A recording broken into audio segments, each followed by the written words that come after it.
Assalamualaikum warahmatullahi wabarakatuh. Perkenalkan, nama saya Cindy Ayu, NIM 11218003. Saya dari Stikes Abdurrahman Palembang. Di sini saya akan melakukan penjelasan dari materi mutu pelayanan kebidanan, di mana di dalamnya saya akan melakukan penjelasan dari program menjaga mutu, dan yang kedua tujuan dari program menjaga mutu, yang ketiga sasaran dari program menjaga mutu, dan yang keempat manfaat dari program menjaga mutu. Baiklah, selamat menyaksikan. Di sini saya akan menjelaskan tentang program menjaga mutu. Program menjaga mutu adalah suatu upaya yang berkesinambungan, sistematis dan objektif dalam memantau dan menilai pelayanan yang diselenggarakan dibandingkan dengan standar yang telah ditetapkan, serta menyelesaikan masalah yang ditemukan untuk memperbaiki mutu pelayanan. Tujuan program menjaga mutu mencakup dua hal yang bersifat pokok yang jika disederhanakan, yaitu yang pertama, tujuan antara. Tujuan antara ialah diketahuinya mutu pelayanan.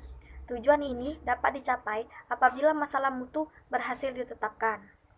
Baiklah, tujuan yang kedua adalah tujuan akhir. Tujuan akhir dari mutu ialah semakin meningkatnya mutu pelayanan, maka tujuan ini dapat dicapai apabila program penyelesaian masalah berhasil dilaksanakan. Selanjutnya, penjelasan dari sasaran program menjaga mutu. Sasaran program menjaga mutu memiliki 4 sasaran pokok. Sasaran yang pertama adalah unsur masukan atau input. Yang kedua, unsur proses. Yang ketiga, unsur lingkungan. Yang keempat, unsur keluaran atau output. Yang pertama itu adalah unsur masukan atau input, terdiri dari tenaga, dana, dan sarana. Apabila kuantitas dan kualitas tenaga dan sarana tidak sesuai, serta jika dana juga tidak tersedia, maka mutu pelayanan akan sulit tercapai. Unsur yang kedua adalah unsur proses. Ini akan mempengaruhi pelayanan kesehatan, keadaan sekitar. Yang terpenting adalah kebijakan, organisasi, dan manajemen. Jika ketiga hal tersebut tidak sesuai dengan standar, maka mutu yang baik akan sulit dicapai. Yang ketiga adalah environment atau unsur lingkungan.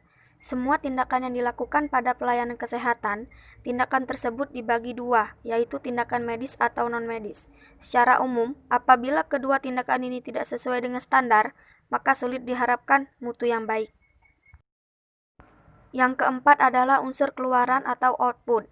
Ialah suatu yang menunjuk pada penampilan pelayanan kesehatan, yaitu pelayanan aspek medis dan penampilan aspek non-medis. Apabila kedua penampilan ini tidak sesuai dengan standar, maka pelayanan kesehatan yang diselenggarakan bukan pelayanan yang mutu. Baiklah, penjelasan selanjutnya adalah tentang penjelasan manfaat dari program menjaga mutu. Baiklah, manfaat dari program menjaga mutu yang pertama adalah dapat lebih meningkatkan efektivitas pelayanan kesehatan. Peningkatan efektivitas yang dimaksud di sini erat hubungannya dengan dapat diselesaikannya masalah yang tepat dengan cara yang benar. Karena dengan diselenggarakannya program menjaga mutu, dapat diharapkan pemilihan masalah telah dilakukan secara tepat, serta pemilihan dan pelaksanaan cara penyelesaian masalah telah dilakukan secara benar. Baiklah, manfaat yang kedua adalah dapat lebih meningkatkan efisiensi pelayanan kesehatan.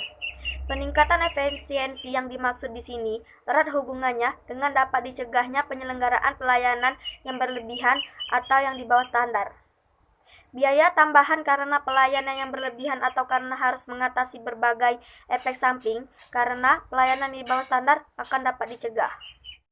Manfaat yang ketiga adalah dapat lebih meningkatkan penerimaan masyarakat terhadap pelayanan kesehatan.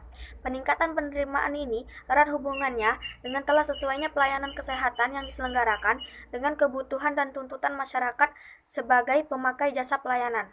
Apabila peningkatan penerimaan ini dapat diwujudkan, pada gilirannya pasti akan berperan besar dalam turut meningkatkan derajat kesehatan masyarakat serta keseluruhan. Manfaat yang keempat adalah dapat melindungi pelaksana pelayanan kesehatan dari kemungkinan munculnya gugatan hukum. Pada saat ini, sebagai akibat makin baiknya tingkat pendidikan dan keadaan sosial ekonomi masyarakat, serta diberlakukannya berbagai kebijakan perlindungan publik, tampak kesadaran hukum masyarakat makin meningkat pula. Untuk melindungi kemungkinan munculnya gugatan hukum dari masyarakat yang tidak puas terhadap pelayanan kesehatan, tidak ada pilihan lain yang dapat dilakukan kecuali berupaya menyelenggarakan pelayanan kesehatan yang terjamin mutunya. Dalam kaitan itu, peranan program menjaga mutu jelas amat penting. Karena apabila program menjaga mutu dapat dilaksanakan, dapatlah diharapkan terselenggaranya pelayanan kesehatan yang bermutu, yang akan berdampak pada peningkatan keputusan para pemakai jasa pelayanan kesehatan. Itulah dia tadi penjelasan saya dari program menjaga mutu. Terima kasih sudah menyaksikan. Saya akhiri. Wassalamualaikum warahmatullahi wabarakatuh.